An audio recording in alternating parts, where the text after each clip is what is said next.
Շնորհակալություն, հարգելի գործընկերներ, առաջարկում եմ ևս մեկ շատ կարևոր հարց քննարկել մեր արտաքին քաղաքականության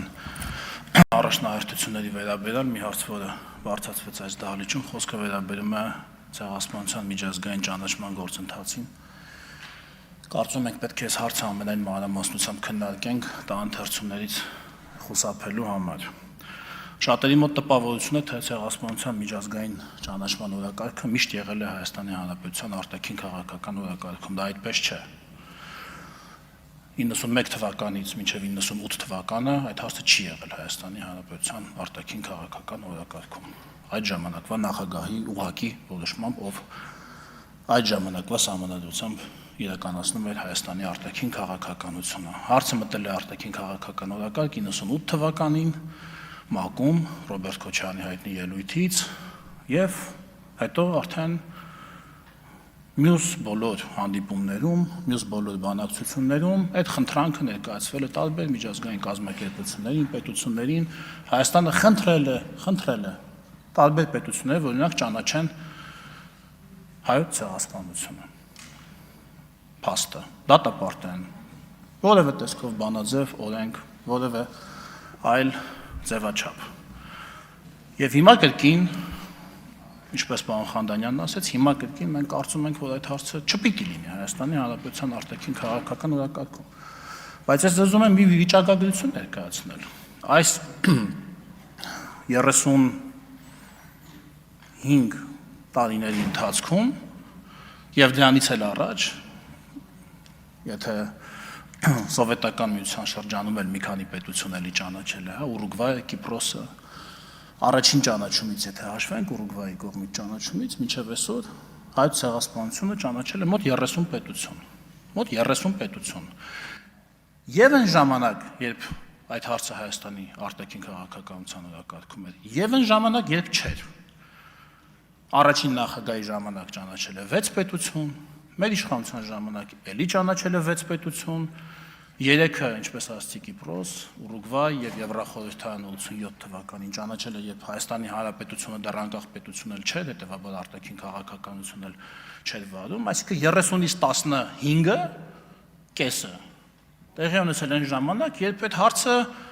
կամ չի եղել արտաքին քաղաքականության օրակարգում, կամ առաջնահերթ խնդիր չի եղել։ Եվ 15-ն էլ եղել է այն ժամանակ, երբ եղել է արտաքին քաղաքականության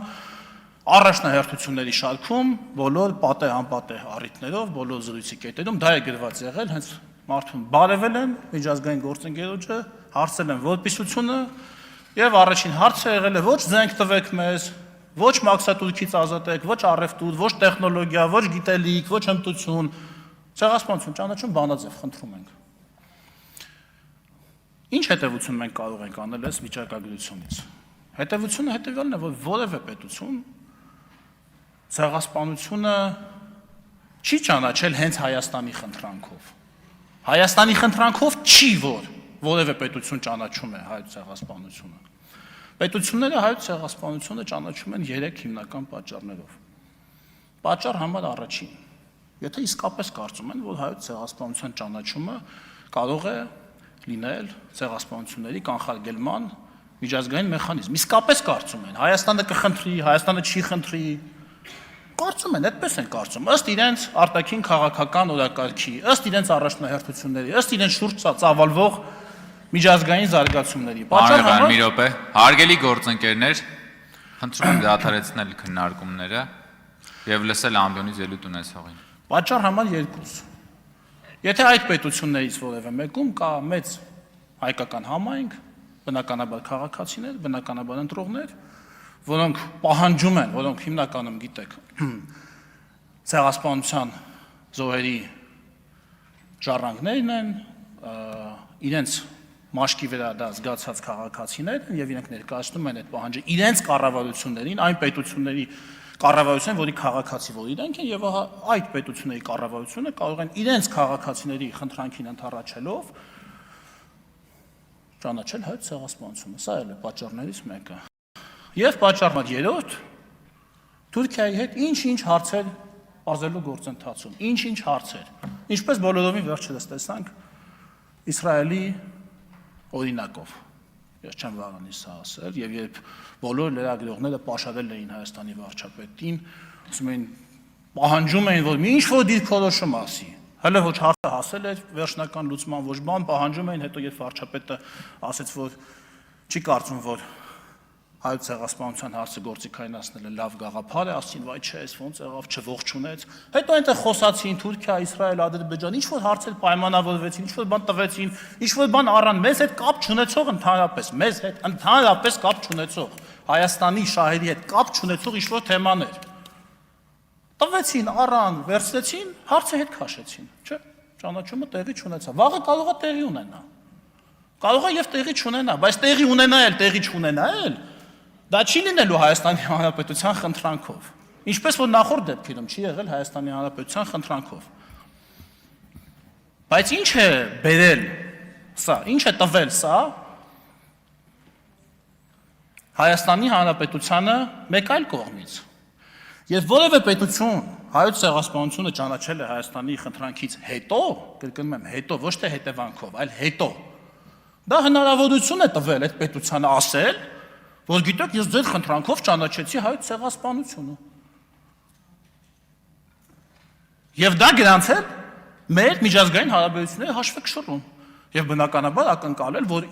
մենք էլ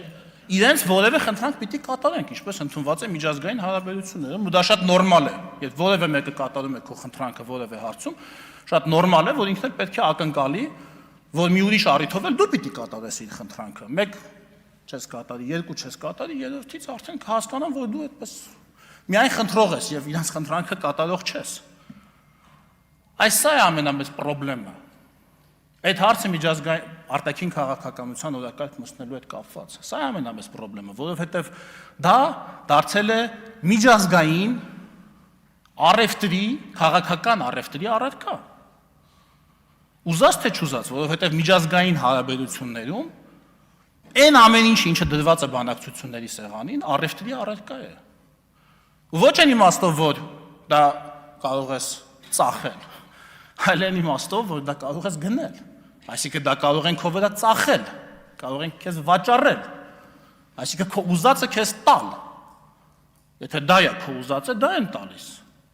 Եվ դա գրանցում են, որ տվեցին։ Հիմա քո հերթն է ինչ-որ բան տալու։ Ես լսում եի ծառնակաբերդում, այս ուրեմն հարցը մեր արտաքին քաղաքականության օրակարգ մտցած Ռոբերտ Քոչարյանի հարցազրույցը, որտեղ լրագրողները հարցնում են իսկ պահանջատիրություն, նա ինչ է ասում։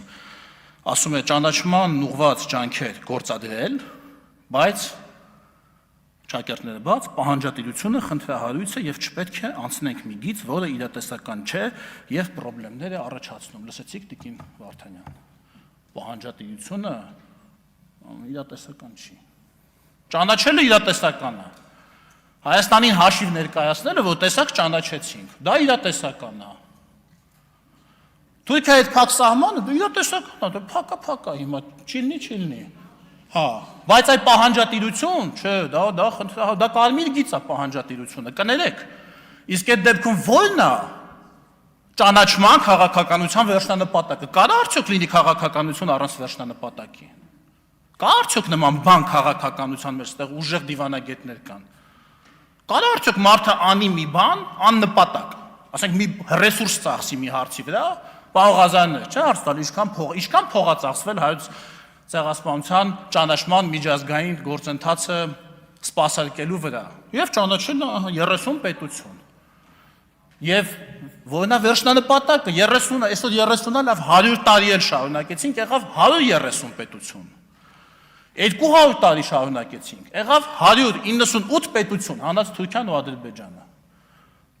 Անցավ 150 տարի, բացի Թուրքիայից ու Ադրբեջանից, բոլորը ճանաչել են, բոլորը օրենքներ են ընդունել հայոց ցեղասպանության դատապարտման մասին, քրեականացրել են դրա երգումը, որնա դրա վերջնանպատակը եւ ինչ պետք է ստանա Հայաստանի Հանրապետությունը դրա արդյունքում։ Եթե դուք կասեք, որ հանրահռչակում, իրազեկում, ընկերներ բոլորը իրազեկված են։ Չկա աշխարհում մի քիչ թե շատ նշանակալի քաղաքական գործիչ ու որոշում կայացնում, որ իրազեկված չի։ Կանխարգելում կներեք դա կանխարգելման ամենաարդյունավետ գործիքը չի։ Ժամանակը Վարդանյան, դուք սպառվեց։ ելույթ ունեք այդ ժամանակ։ Պարոն Եղոյան, ամփոփեք խնդրում եմ։ Ակնկալում եմ պատասխան այս հարցի վերաբերյալ, ոնց ենք մենք վարվելու այս հարցում, նաև միջխորհրդարանական վեհաժողովներում, որն է լինելու ձեր դիրքորոշումը, դե իրանց դիրքորոշումը գիտեմ, դժվար ինչ-որ բան ավելացնել, բայց հետաքրքիր կլինի լսել ձեր դիրքորոշումը, ինչ ենք անելու եւ ինչ նպատակով, վերջում, ինչի հասնելու նպատակով։ Շնորհակալություն։ Հավանիչ տեսանյութը եւ բաժանորդագրվիչ նորությունները բաց չթողնելու համար